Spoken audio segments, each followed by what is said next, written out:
All right, let's go ahead and draw something to the screen. The way you draw it in DirectX is a combination of clear and then begin scene, end scene, and present. And these do about what they say. The first one clears one or more buffers of the device. Then you have a begin and end scene, which need to wrap all your DirectX drawing calls.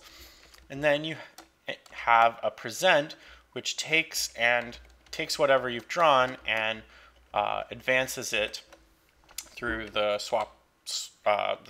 the buffers you've set up to the multi-buffering scheme, your swap chain.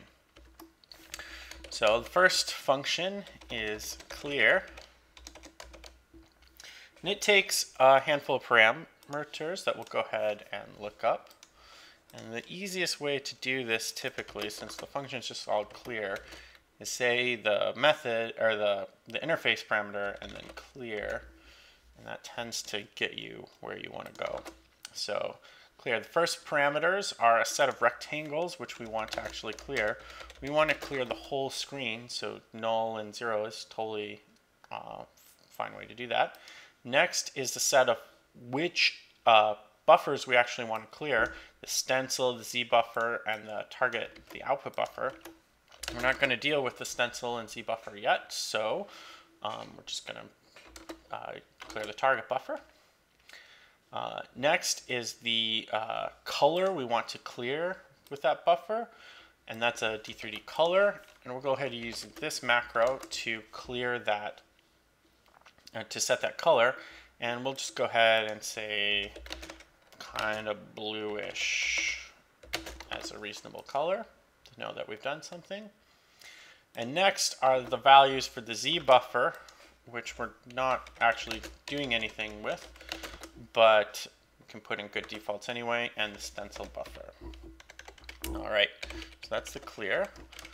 Next, functions, which we don't actually need because we're not actually drawing, but just to give you a sense of what most of these draw loops, draw functions look like, is a begin and end scene. And in between these, we'd be to draw some stuff. And then finally, at the bottom, call present. And again, we can look these up, but basically they are different parameters that say which regions you want to present. We want to do the whole screen, so for nulls actually is the set of parameters we want there. All right, and so let's try it out. And look at that, we've drawn the whole screen, and we're drawing blue everywhere on the screen. Seems pretty good. In the next video, we're going to start drawing some rectangles to the screen. Check it out.